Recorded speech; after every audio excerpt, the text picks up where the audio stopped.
안녕하세요. 저는 여기저기 정착할 곳을 찾아 여행을 다니고 있는 30대 여자입니다. 사연을 듣다 보니 개념 가출한 시댁 이야기가 많길래 저도 저의 전 시댁 이야기를 해볼까 싶어 사연을 보내봅니다. 남편은 제가 운영하던 작은 꽃집의 단골 손님이었습니다. 많게는 일주일에 2번, 적어도 일주일에 1번은 꽃을 사가는 남자를 보며 누구인지는 몰라도 저 남자의 여자친구는 참 좋겠다 하고 생각했었어요. 남자가 꽃을 그렇게나 자주 사가니 당연히 여자친구가 있을 거라 생각했으니까요.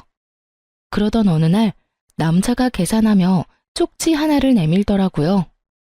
저희 어머니께서 이제 꽃 좀 그만 사오라고 하시네요. 그래서 말인데 제가 첫눈에 반했습니다. 실례가 안 된다면 연락 부탁드립니다. 이렇게 적힌 쪽지 끝엔 자신의 전화번호가 있었고 전 고민하다 연락했고 저흰 자연스럽게 연인 사이가 되었어요. 평소 남편의 이미지도 워낙 좋았던 터라 큰 거부감 없이 남편을 받아들였던 것 같아요. 사랑받는다는 게 어떤 것인지 느끼게 해주는 남편 덕분에 연애 기간 내내 행복했어요. 그러던 어느 날 부모님께서 함께 차를 타고 가다 사고가 나셨어요. 워낙 크게 난 사고라 어떻게 손 쓸 틈도 없이 두 분 다 제 곁을 떠나 하늘나라로 가셨네요. 갑자기 일어난 충격적인 일에 전 모든 의욕을 잃었고 그야말로 삶을 포기한 사람처럼 지냈어요. 우울증, 그거 정말 무서운 병이더라고요.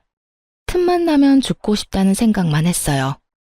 그런 저를 세상에 다시 나오게 해준 사람이 남편이었어요. 자기야, 이제 기운 좀 차리자. 그리고 나랑 병원 가. 귀찮아. 그러지 말고 우리 헤어지자. 자기라도 제대로 살아. 그런 말이 어디 있어. 자기 잘못되면 나도 따라 죽을 테니 그렇게 알아? 알겠어? 자기야. 나 죽는 꼴 보기 싫으면 얼른 일어나. 그리고 나랑 병원 가. 오늘은 당신이 싫다고 해도 어떻게 해서든 데리고 갈 테니까. 자기 꼴을 좀 봐. 뼈만 앙상해서는. 하늘에 계신 부모님이 이 모습 보면 그 심정이 어떠시겠어? 그렇지 않아도 자기 혼자 두고 가셔서 눈도 제대로 못 감으셨을 텐데. 자기 이러고 있는 거 아시면 좋은 곳 못 가셔. 그러니까 나도 아니고 자기도 아니고 부모님 생각해서 병원 가자, 응? 날마다 찾아와서 저를 설득해준 남편 덕분에 전 병원 치료를 받으며 많이 좋아졌고 다시 일상생활을 하게 되었어요. 그 무렵 남편이 결혼하자고 하더라고요. 자기야, 우리 결혼하자. 응? 갑자기? 나 당신 가족이 되어주고 싶어. 사실 당신이 또 나쁜 생각할까봐 너무 걱정돼. 그러니까 나랑 결혼해서 내 곁에 좀 있어주면 안 될까? 당신 잘못되면 내가 못 살 것 같아서 그래. 제가 바다 끝까지 무너진 모습을 보고도 애절하게 결혼을 원하는 남편을 보며 내가 앞으로 이런 남자를 또 만날 수 있을까 싶더라고요. 그래서 전 고민하지 않고 남편과 결혼하기로 했어요. 저의 허락이 떨어지자 번갯불에 콩 구워 먹듯 결혼을 서둘렀지만 모두 저를 위한 것이겠거니 하고 그러려니 했어요. 남편의 시커먼 속내도 모르고 말이죠. 자기야, 우리 결혼하면 혹시 어머님 모시고 살아야 해? 아버님도 돌아가신 지 얼마 안 되셔서 적적하실 거 아냐. 재작년에 돌아가셨지. 그렇지 않아도 많이 적적해 하셔서 남동생이 모시고 있어. 그러니까 우린 엄마 신경 쓰지 말고 우리나 행복하게 잘 살면 돼. 알겠지? 사실 내심 걱정이었거든. 우울증이란 게 또 언제 심해질지 모르니까. 아무래도 모시고 살면 어머님이나 나나 힘들 것 같았거든. 당신 맘 다 아니까 너무 신경 쓰지 마. 동서에겐 조금 미안했지만 제 입장에선 어쩔 수 없더라고요. 결혼식은 최대한 간소하게 치렀어요. 남편은 3남매인데 막내 아가씨도 시집을 갔고 남편이 마지막이었던 터라 어머님도 조용히 올리는 결혼식을 반겨주셨어요. 고마워. 내 뜻대로 간소하게 결혼식 올려줘서. 내심 걱정했거든. 아무래도 당신이 맞이라 어머님 생각은 다를 수도 있으니 말이야. 그런 걱정을 왜 해? 당신도 봤잖아. 엄마도 좋아하시는 거. 우리 집도 막내 결혼식 올린 지 얼마 안 돼서 또 손님들 초대하기도 좀 그랬는데. 때마침 당신이 간소하게 치르자고 하니 우리가 더 다행스러우는걸. 그러니까 그런 걱정 말고 당신은 그냥 건강 생각하면서 푹 쉬어. 남편의 말대로 전 마음을 요양하는 시간을 보냈어요. 꽃집도 제가 정신 놓고 있던 시기에 문을 닫았던 터라 낮에 햇볕도 쐬고 요리도 배우러 다니며 사람들과 어울리려 노력했어요. 그렇게 지내다 보니 수면제 없이 잠드는 시간들도 생겨나더라고요. 그렇게 몸도 마음도 건강해질 무렵 명절이 다가왔어요. 결혼하고 처음 맞이한 명절이기에 전 남편을 앉혀놓고 약속을 받아냈어요. 당신 여기 좀 앉아봐. 무슨 일 있어? 무섭게 왜 그래? 우리 내일 시댁 가잖아. 그 전에 당신한테 약속을 좀 받고 싶어. 무슨 약속? 난 시댁 일이라고 혼자 독박으로 일할 생각은 추호도 없어. 시댁에서 일이나 하려고 결혼한 것도 아니고. 그래서 말인데 내일 음식 준비할 때 당신도 함께 했으면 해. 난 또 뭐라고. 알겠어. 내가 내일 당신 옆에 찰싹 붙어서 도와줄게. 도와주는 게 아니라 함께 하는 거지. 왜 도와주는 거라고 해? 그리고 엄연히 따지면 내가 당신을 도와주는 거야. 당신 조상님들 식사라도 하고 가셔라. 하고 차리는 음식이니까. 알겠어? 네, 잘 알겠으니 얼른 자. 피곤하다고 했잖아. 얼른 자자. 피곤하다. 저는 남편의 호언장담 덕분인지 푹 자고 일어나 시댁으로 갔어요. 어머님, 저희 왔어요. 그래, 왔니? 얼른 손 씻고 와서 좀 거들어라. 둘째는 아까부터 재료 다듬고 있어. 전 괜찮아요, 어머님. 형님, 일단 짐부터 푸시고 좀 앉으세요. 차 많이 밀리죠? 커피라도 좀 드릴까요? 아니야, 동서. 일단 나 짐부터 풀고 바로 나올게. 여보, 당신이 먼저 좀 돕고 있어. 동서 혼자 힘들겠다. 알겠어. 재수씨, 저 손부터 씻고 와서 도와드릴 테니 조금만 기다려주세요. 저희가 나누는 대화를 잠자코 듣고 있던 어머님은 남편이 적극적으로 나서자 갑자기 태도를 바꿔 언성을 높였어요. 아니 얘가 뭐 하는 짓이야? 여기 여자가 몇 명인데 네가 왜 나서? 에이 엄마도 참. 요즘 그런 말 하면 이혼당해. 요즘 애들이 어떻든 나는 관심 없다. 여긴 내 집이니 내 뜻대로 할 거야. 넌 들어가서 쉬어. 아님 소파에 앉아서 TV라도 보든지. 나 하나도 안 피곤해. 어제 잠도 푹 자서 컨디션 매우 좋아. 얘가 진짜? 네 엄마 쓰러지는 꼴 보고 싶으면 가서 도우던가. 난 절대 내 아들이 요리하는 꼴 보고 있을 생각 없으니 정하려거든. 집에 가. 단호한 어머님의 태도에 남편도 어찌할 바를 모르겠는지 우물쭈물하고 있더라고요. 생각 같아선 집에 가고 싶었어요. 하지만 그럴 순 없더라고요. 형님, 전 괜찮으니까 형님도 몸 안 좋으시면 들어가서 쉬세요. 늘 혼자 했던 터라 별로 힘들지도 않아요. 동서, 그게 무슨 말이야. 이 많은 걸 어떻게 혼자서 해? 늘 해왔는데요, 뭘. 그리고 전 음식 만드는 것보다 어머님 노여움이 더 힘들어요. 그러니까 아주버님 벌 그만 세우시고 형님도 같이 들어가세요. 전 진짜 괜찮아요, 형님. 착한 것을 넘어 바보 같은 동서를 두고는 도저히 발길이 떨어지지 않았으니까요. 전 멀뚱히 서 있는 남편을 일단 방으로 보내고 동서를 도왔어요. 동서의 말은 그냥 하던 말이 아니더라고요. 그간 진짜 혼자서 일은 다 했는지 손이 보이지 않을 정도로 군더더기 없이 빠르게 음식을 해내더라고요. 돕는다고 돕는 제 손길이 방해될 뿐이라는 걸 깨달은 저는 그저 뒷정리만 할 수밖에 없었어요. 동서, 대단하다 진짜. 손이 어쩜 그렇게 빨라? 저도 처음엔 버벅거렸어요. 근데 워낙 제사가 많은 집이라 금방 손에 익더라고요. 듣는 저는 웃음이 나지 않는데 동서는 어쩜 그렇게도 밝게 웃으며 말하는지. 전 이제껏 동서의 시댁살이 어떠했는지 훤히 보이더라고요. 아니나 다를까 명절 아침이 밝았고 전쟁 같은 시간이 지난 뒤 다 함께 모여 앉아 밥을 먹고 있었어요.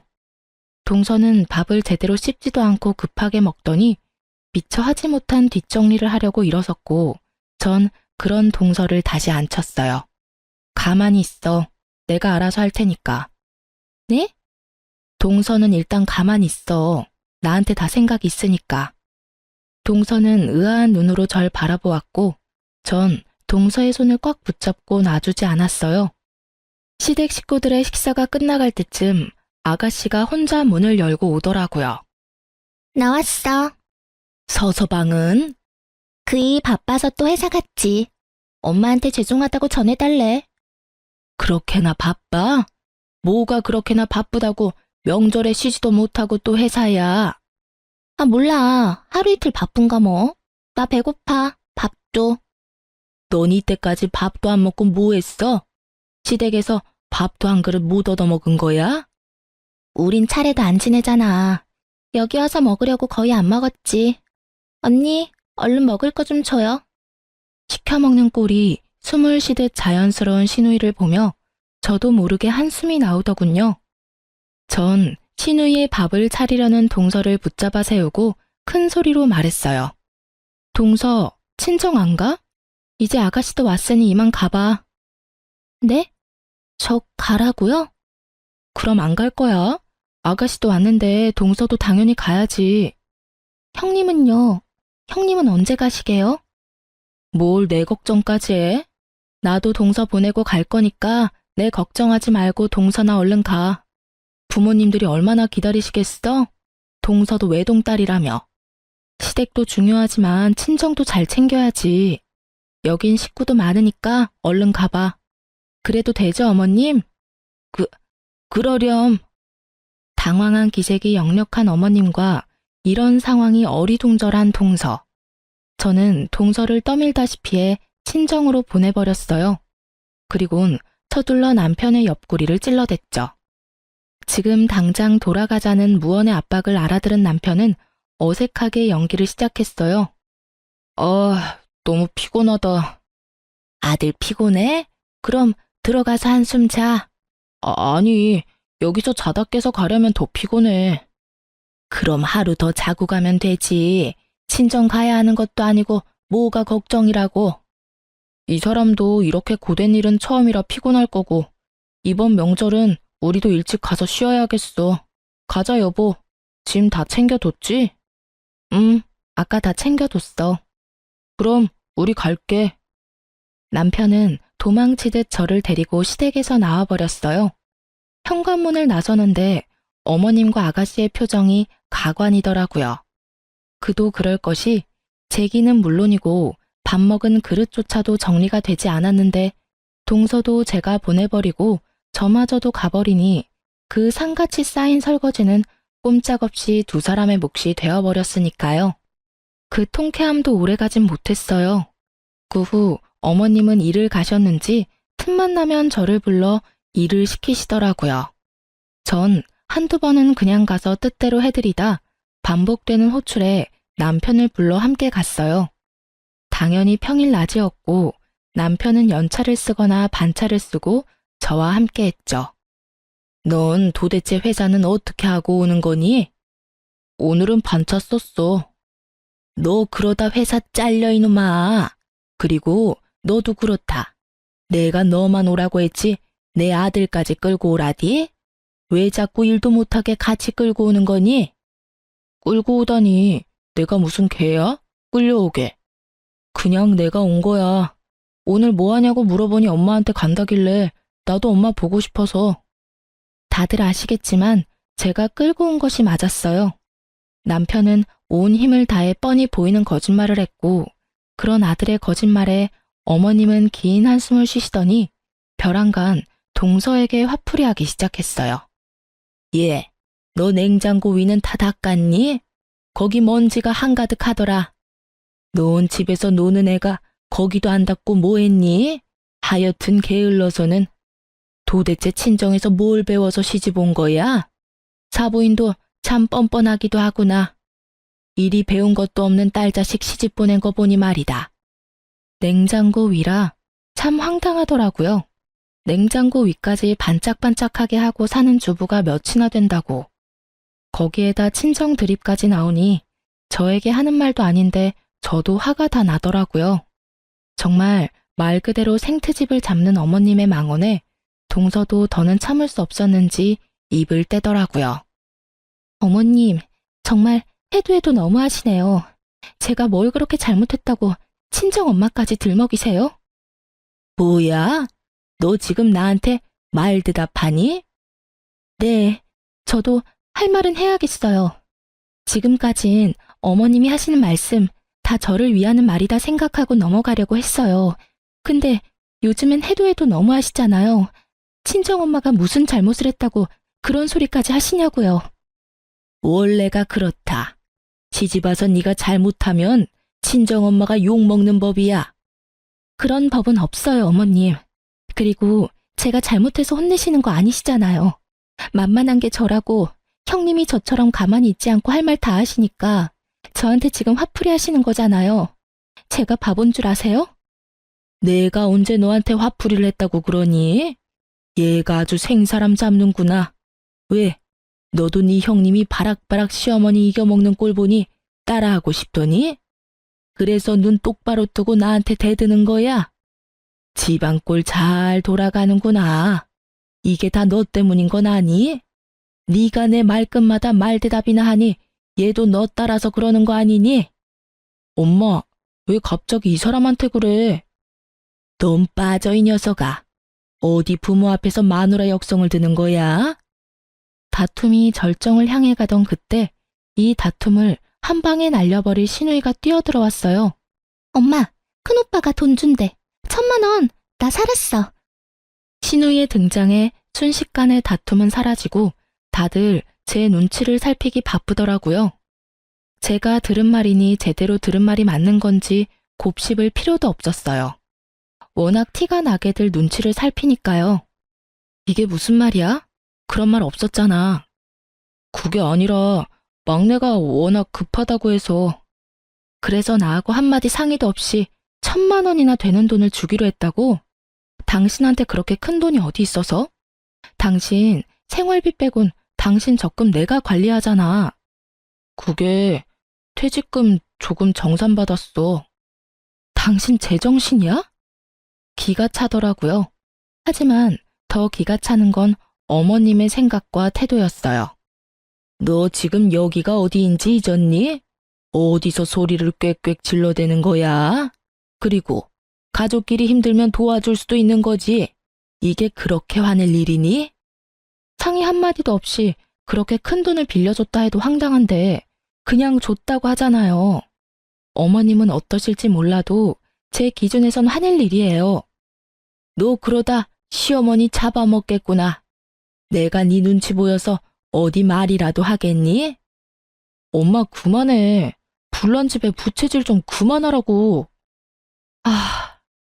내가 진짜 궁금해서 그러는데 아가씨 남편도 있는데 왜 당신이 돈을 주는 거야? 그게 막내가 남편 몰래 친 사고라 알면 이혼당해. 들으면 들을수록 어이가 없더라고요. 저는 이대로는 안 되겠다 싶어 단호하게 말했어요. 당신은 다를 줄 알아? 아가씨, 상황이 급한 것 같으니 돈은 드릴게요. 대신 달에 50만 원씩 갚으세요. 이자는 안 받을 테니 편의점 알바를 해서라도 꼭 갚으셔야 할 거예요.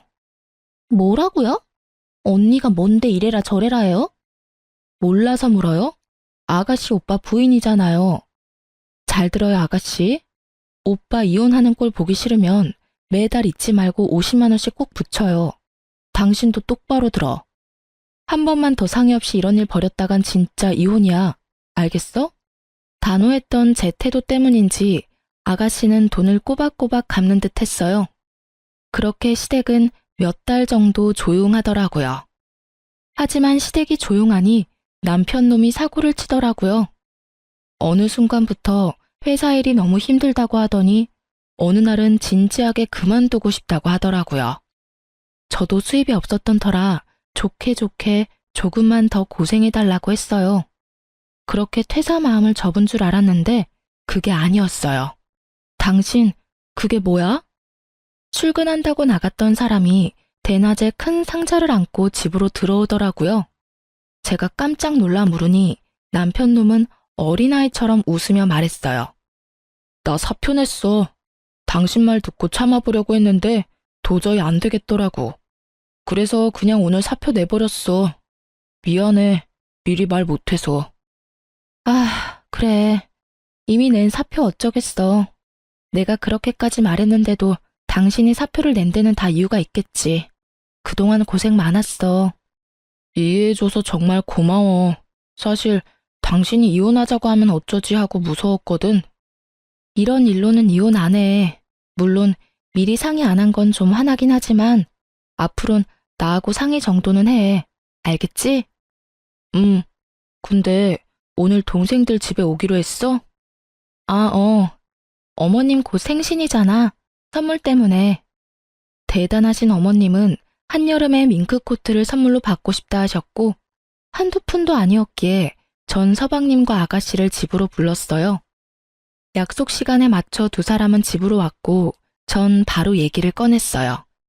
어머님 생신 선물 말인데 밍크코트 갖고 싶으시대요. 좋네요. 그렇지 않아도 친구들 중에 엄마만 밍크코트 없다고 그랬는데 이참에 사주면 되겠네. 우리 엄마 좋아하겠네. 엄마는 좋겠네. 근데 형, 너무 무리하는 거 아니야? 밍크코트 비싸잖아. 어쩔 수 없지 뭐. 삼남매의 얘기를 듣고 있자니 이상한 방향으로 흘러가기에 제가 딱 잘라 말했어요. 지금 무슨 말들 하는 거예요? 어머님 밍크코트 다 같이 돈 모아서 사드릴 거예요. 한두 푼짜리도 아니고 저희가 어떻게 사드려요? 어머 언니, 그런 건 원래 마지가 다 하는 거라고요. 저희가 돈이 어디 있어요? 그러게, 형수님, 비싸니까 맏아들이 사드려야죠. 그래 여보, 얘들이 돈이 어디 있어. 그냥 우리가 사드리자, 응?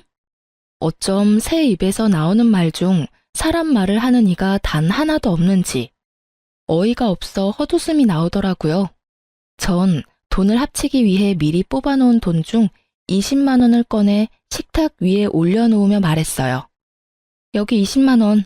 난 더는 할 생각 없으니까 이 돈 보태서 밍크코트를 사드리든 김 세트를 사드리든 삼남매가 알아서 하세요. 언니, 20만 원으로 뭘 사요? 진짜 해도 해도 너무하는 거 아니에요? 형수님, 이건 아니죠. 어머님도 저희가 모시고 사는데 그깟 밍크코트 좀 사드리면 큰일이라도 난답니까? 해도 해도 너무하시는 건 두 분이시죠. 아니, 3명일 수도 있겠네요. 어쨌든 마지가 동네북도 아니고 왜 그 비싼 걸 마지가 해야 해요? 서방님이랑 아가씨는 어땠을지 모르겠지만 저희 결혼할 때 맞이라고 해서 더 받기는커녕 저희 둘이 알아서 다 했어요. 달마다 어머님 용돈도 드리고 있고요. 거기에다 어머님 생신 선물까지 독박스라고요? 전 그럴 생각 없네요. 그래도 결혼해서 처음으로 드리는 생신 선물, 그 도리는 다 하고 싶어서 두 분이 형편껏 보태시면 모자라는 돈은 제가 내려고 했더니 이렇게 나오시니 저도 별 수 없네요. 전 이 20만 원, 그 이상은 보탤 생각 없으니 그렇게 알고 돌아가 주세요. 여보, 그러지 말고 다시 생각해보자, 응? 당신도 쫓겨나기 싫으면 그만해. 남편은 입을 다물었고 두 사람도 순순히 돌아가더라고요. 생일 선물로 뭘 사드렸는지는 아직도 모르네요. 남편도 말해주지 않았고 굳이 저도 묻지 않았거든요. 생신 때도 밖에서 밥만 먹고 헤어졌고요. 아마 전 이때쯤부터 이혼을 생각하고 있었던 것 같아요. 이대로 괜찮을까 하는 생각이 강하게 들었거든요. 그러면서도 제발 더는 실망하게 하질 않기를 바라고 또 바랐어요. 하지만 도저히 참을 수 없는 일이 벌어지고야 말았죠. 산 넘어 산이라고 어머니 생신이 지난 지 얼마 되지 않아 아버님 제사가 다가왔어요. 계속해서 시댁일로 남편과 부딪히니 시댁 말만 나와도 머리가 아프더라고요. 하지만 어쩌겠어요. 제가 안 가면 또 난리가 날 테고 그 난리통에 애꿎은 동서만 피볼 것이 뻔하니 안 갈 수도 없는 노릇이었어요. 그렇다고 당하고만 있자니 속에 천불이 날 것 같았고요.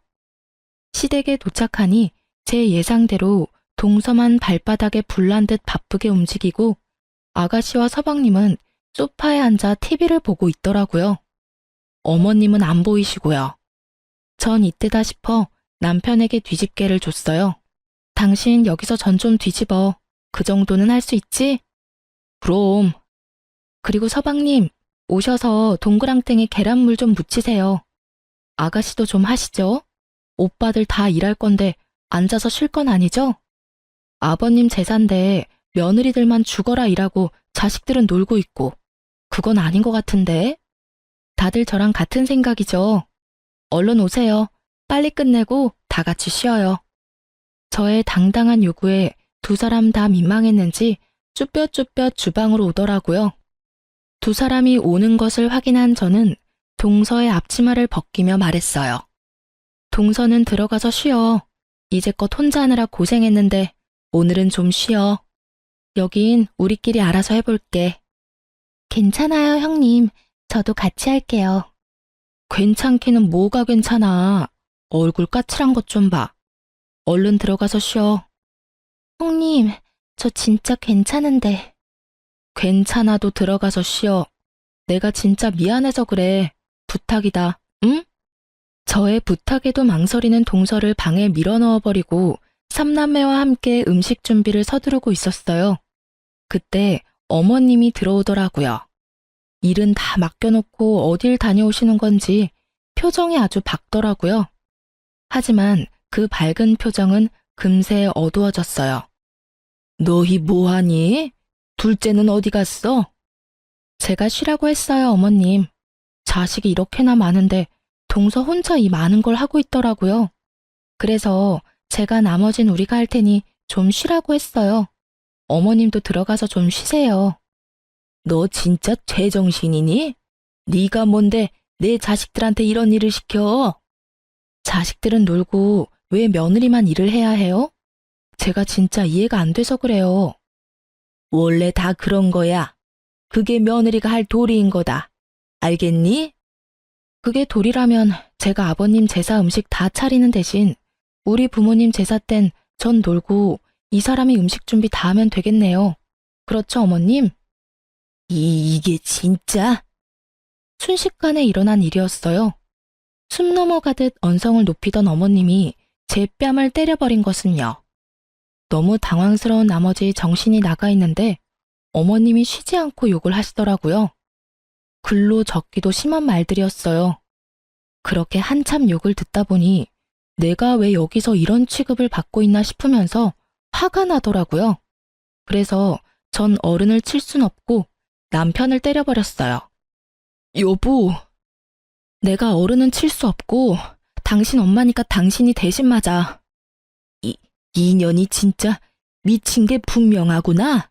감히 누구 앞에서 누굴 때려? 미친 건 제가 아니라 어머님이시죠. 제가 뭘 그렇게 잘못했다고 때리고 욕하세요? 며느리가 되면 맞고 욕 얻어먹는 게 당연한 건가요? 이년이 아직도 정신을 못 차리고 입을 놀리는구나. 너 이리 와. 저한테 한 번만 더 욕하시고 때리시면 똑같이 이 사람한테 할 거니까 어디 한번 해보세요. 저의 협박에 어머님은 목덜미를 잡고 뒤로 넘어가는 신용을 하더라고요. 소름 끼치는 연기를 보고 있자니 토할 것 같아 전 가방을 들고 그대로 집으로 돌아왔어요. 집에서 씩씩거리고 있으니 남편도 왔더라고요. 돌아온 남편은 저를 보자마자 무릎을 꿇고 싹싹 빌더라고요. 여보, 내가 대신 사과할게. 진짜 미안해. 많이 아팠지? 나 살다 그렇게 몰상식한 사람 처음 봤어. 욕하는 거 당신도 들었지? 나 참, 난 세상에 그런 욕이 있는 줄도 몰랐다. 어쩜 그런 욕을 할 수가 있는지. 내가 다 미안해. 진심이야. 당신이 원하면 나 엄마랑 인연 끊을 수도 있어. 그러니까 이혼하자는 말만 하지 말아줘. 나 당신 없으면 못 살아. 손이 발이 되게 비는 남편을 뒤로 한 채 전 방으로 들어와 문을 잠가버렸어요. 남편이 잘못한 것도 아닌데 화가 너무 나니 남편도 꼴도 보기 싫더라고요.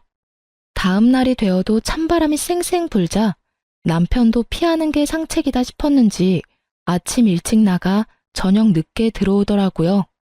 그렇게 며칠이나 지났을까요? 동서가 찾아왔어요. 그리고 동서에게서 충격적인 말을 들을 수 있었어요. 형님, 제가 며칠 동안 많이 고민했는데 아무래도 형님이 아셔야 할 것 같아서 왔어요.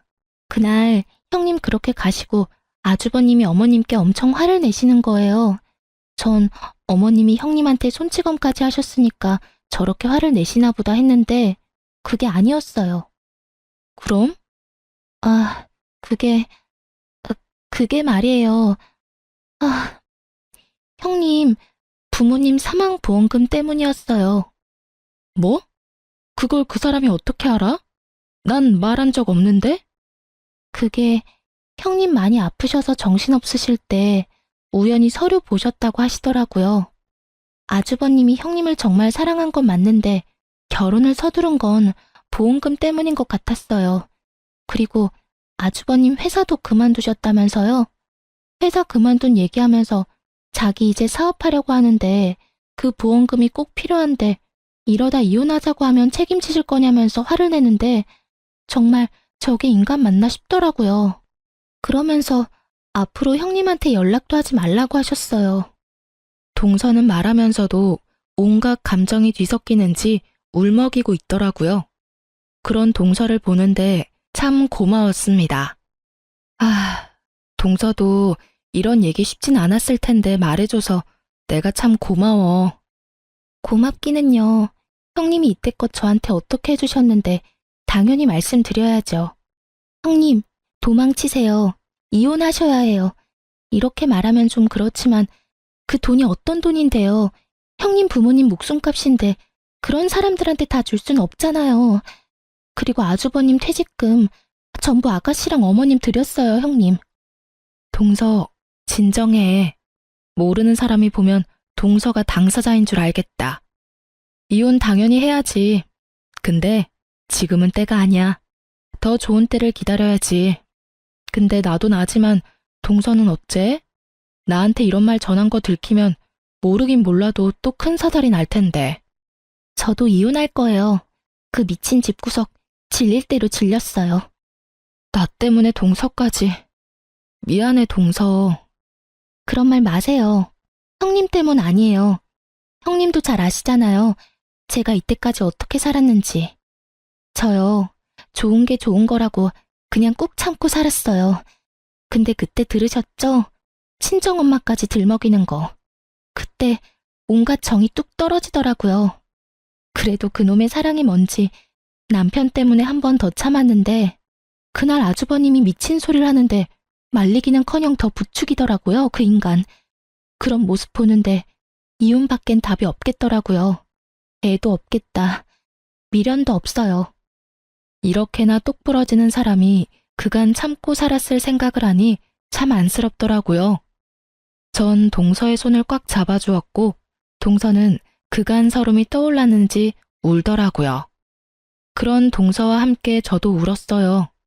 그제야 제가 배신을 당했다는 것이 크게 실감이 나더라고요. 한참을 울던 동서는 자신도 때를 기다리겠다며 시댁으로 돌아갔어요. 모든 사실을 다한 저는 남편을 기다렸고 밤이 되자 남편이 돌아왔어요. 좋은 건수라도 생겼는지 다른 날보다 얼굴이 밝더라고요. 좋은 일 있어? 당신 지금 나한테 말 걸어준 거야? 화 좀 풀렸어? 언제까지 아무 말 안 하고 살 순 없잖아.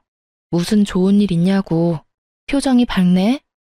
아니, 내가 좋을 일이 뭐 있어. 그냥 울상으로 다니면 당신 기분도 처질까봐 밝은 표정 지으려고 노력했지. 그래? 고맙네. 내 기분도 생각해주고. 근데 당신 요즘도 당신 식구들한테 돈 주고 그런 거 아니지? 아니, 내가 미쳤어? 안 그래. 나 이제 영 끊을 거라고 그랬잖아. 표정 하나 바뀌지 않고 거짓말을 하는 남편을 보니 이제껏 날 얼마나 속였을까 하는 생각이 들더라고요. 남편은 여전히 제 앞에선 시댁 식구들과 연락조차 하지 않는 척을 하며 뒤로는 그나마 모은 남편 돈으로 시댁 식구들을 돕고 있었어요. 돌아가신 부모님 사망보험금만 믿고 재산 탕진을 신나게 하는 모습을 지켜보는 꼴도 꽤 즐겁더라고요. 동서는 남편이 시댁을 도울 때마다 저에게 알려줬고 저는 열심히 계산기를 두들겼어요. 마침내 남편 통장이 텅텅 비었을 때쯤 전 남편에게 이혼을 통보했어요. 이혼해 우리. 갑자기 그게 무슨 소리야? 말 그대로 이혼하자고. 갑자기 무슨 이혼이야. 우리 엄마 때문에 그래? 내가 영 끊는다니까. 요즘 연락도 안 하는 거 당신이 더 잘 알잖아. 연락은 안 하지만 돈은 주잖아. 그거 참 이상하지 않아? 언제 얼마가 필요한지 알고 돈을 그렇게 매번 들여? 당신이 그걸 어떻게 알았어? 그게 중요해? 어머님, 서방님, 아가씨 골고루 잘도 나눠주던데. 내가 그랬지? 나랑 상의 없이 한 번만 더 이런 일 벌이면 가만 안 있는다고. 이혼해. 나 맘 돌릴 생각 전혀 없으니까 괜히 힘 빼지 말고 해. 안 돼. 못해. 나 당신 없이 못 살아. 당신도 잘 알잖아. 내가 아니라 내 부모님 사망보험금이 없으면 못 살겠지. 당신이 그걸 어떻게 알았어? 영원한 비밀이 있을 거라 생각했어? 꿈도 크다. 얼른 짐 싸서 나가. 여기 내가 처녀 때부터 살던 내 집인 건 알지? 당신 집은 1%도 없으니까 문구적거리지 말고 당장 나가줘. 10분 시간 줄게. 10분 뒤에도 나가지 않으면 경찰 부를 테니까 그렇게 알아. 전 세상을 다 잃은 표정을 하고 서 있는 남편을 뒤로 한 채 방으로 들어왔어요. 그리고 동서에게 전화를 걸었어요.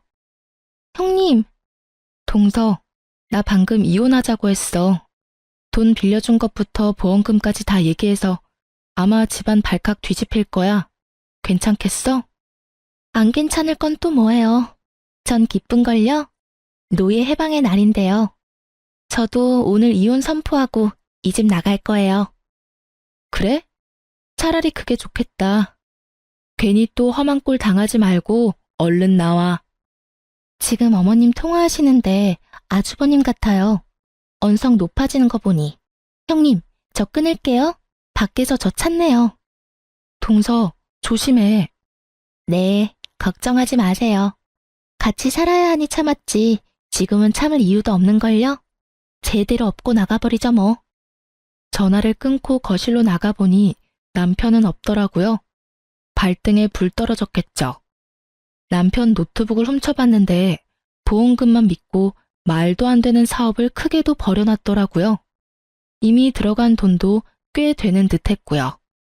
모르긴 몰라도 원금 회수는커녕 빚쟁이가 될 것은 불보듯 뻔한 일이었어요. 그날 저녁 동서는 한바탕 시댁을 뒤엎고 우리 집으로 왔어요. 형님, 오늘 하루만 신세 좀 져도 될까요? 너무 늦어서 친정에 가기도 그렇고 마땅히 연락할 만한 친구도 없네요. 결혼하기 전엔 친구도 많았는데 그동안 뭐하고 살았나 모르겠어요. 그럼 얼른 들어와 동서. 나 말고 친구한테 갔으면 나 섭섭할 뻔했어. 감사해요 형님. 그렇게 동서와 저는 밤새 시댁이 어떻게 박살이 났는지에 대해 이야기를 나누었어요.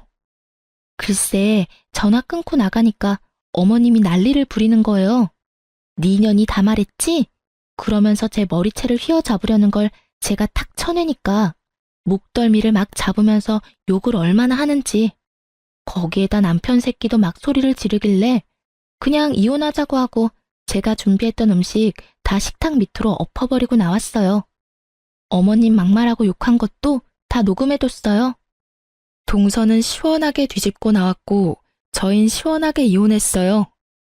저의 예상대로 두 형제는 돈이 있을 리가 없었고 위자료는 줘야 하니 시댁집을 담보로 대출을 받아 위자료를 주더라고요.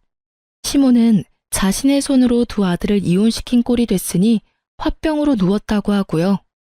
그 성격에 참 잘 어울리는 단어라고 생각했네요. 화병. 이혼 후 저희는 그저 기다렸어요. 그 인간만도 못한 것들이 서로 저희의 복수를 대신하는 꼴을 그저 기다리며 지켜봤어요. 어느 날 동서에게 시동생이 찾아왔고 동서에게 무릎을 꿇고 싹싹 빌었다고 해요. 여보, 나 분가에서 나왔어. 나한테 왜 그런 이야기를 해? 이제 우리 둘이 오붓하게 살 수 있어. 그러니까 우리 다시 시작하자. 내가 앞으로 진짜 잘할게. 응? 오붓 같은 소리 한다 진짜. 야, 정신 차려. 나 네 엄마 때문도 있었지만 너도 끔찍해서 이혼하자고 한 거야. 참 너도 너다. 남의 돈 탐내더니 이제 부모까지 버리고. 버리다니 그냥 분가한 거라고. 그래, 그렇다고 쳐. 집 담보로 대출받아 깡통집 만든 것도 모자라서 아픈 엄마 내팽개치고 나온 게 분가라고 생각하고 싶으면 그렇다고 치고 제발 좀 꺼져줘. 네 무릎 단 그 바닥 썩을까봐 나 지금 너무 걱정되니까. 내 말 안 들려? 꺼지라고. 시동생은 동서의 호통에 불이 나게 도망갔다고 하더라고요. 착하기만 했던 동서가 그렇게 화를 내니 놀라기도 했겠죠. 동서 말을 듣는데 제가 더 통쾌하더라고요. 거기서 끝인 줄 알았는데 시댁 것들은 동서가 얼마나 만만했던 걸까요? 그 뒤로 한동안 조용하더니 어느 날은 시모가 직접 찾아왔다고 했어요. 행색이 말도 못하게 형편없었다고 하더라고요. 아가, 나라도 좀 받아주면 안 되겠니? 네? 제가 왜요? 어머님 잘난 아들딸 있잖아요. 그 나쁜 것들 말도 마라. 네 남편은 날 버리다시피 하고 집을 나가더니 연락도 없고 하루가 멀다고 와서 돈이란 돈은 다 뜯어가던 딸녀는 이제 돈 없다고 날 첫째한테 떠넘기더니 전화도 안 받아. 그리고 장남이라는 거는 내 집까지 팔아서 글쎄 날 월세방에 쳐넣어 놓고 연락도 안 되는구나. 아, 어머님. 응? 그래, 아가, 넌 나 안 버릴 거지? 저 이혼했어요. 벌써 이혼한 지 몇 달이나 지났어요. 전 어머님 아가도 며느리도 아니에요. 그러니까 앞으로 찾아오지 마세요. 어머님이라 불러드리는 것도 오늘이 마지막이니까요. 이제 진짜 두 번 다신 보지 마요. 전 어머님 얼굴만 봐도 끔찍하네요. 동서가 어찌나 성대모사를 잘하는지 동서 말을 듣는데 마치 시모가 눈앞에 있는 기분이었어요. 그래서 그런지 더 통쾌하더라고요. 저의 예상대로 그들은 서로가 서로에게 지옥을 보여주고 있었어요. 참 어울리는 결말이라고 했네요. 이렇게 끝이 난 줄 알았죠? 찾아올 사람은 다 찾아왔다고. 하지만 아니더라고요. 전 남편이 남아있다는 걸 깜빡했어요, 제가. 저를 찾아온 남편은 왜인지 여유로워 보였어요. 의아했죠. 미래가 보이지 않는 빚쟁이일 텐데 여유로워도 너무 여유로우니까요. 좋아 보이네. 잘 지냈어? 이혼한 덕분에 아주 잘 지내지.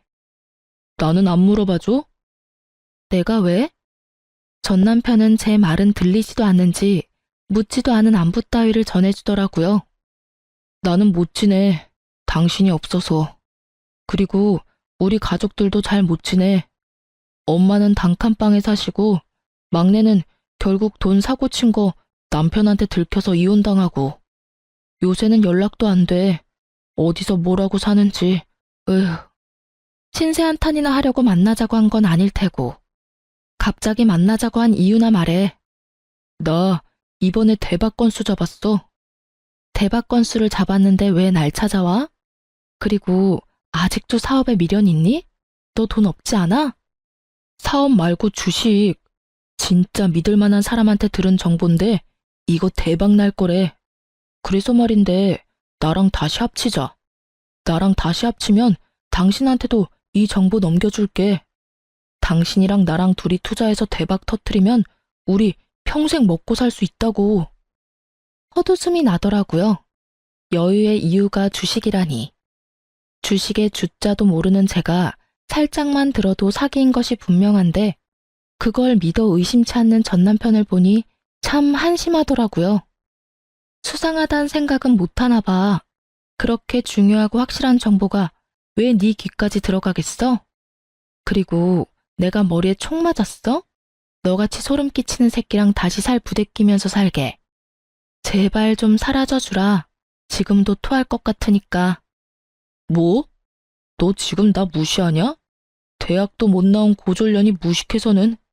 그러니까 네가 그 큰 보험금을 가지고도 그 모양 그 꼴로 사는 거야. 알겠어?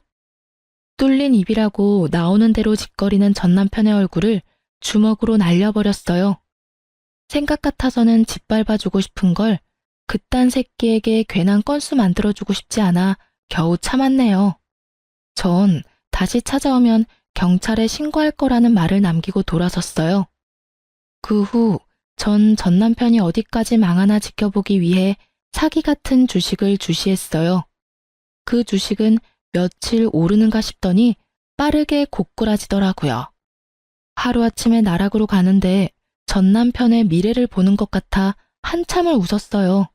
그리고 며칠 뒤 자신이 어디까지 갔는지 알려주고 싶은지 전 남편에게 전화가 왔어요. 찾아오지 말랬더니 전화질이야? 있잖아, 나 경찰서인데 나 한 번만 살려주면 안 될까? 뭐? 경찰서? 나 사실 빚쟁이 됐어. 저번에 말했던 주식만 믿고 여기저기 돈 빌려다 투자했는데 완전 깡통 찼어. 그래서 지금 고소당해서 경찰서인데 당신이 한 번만 좀 도와주면 안 될까? 제발. 당신이 안 도와주면 나 깜빵에 가야 해.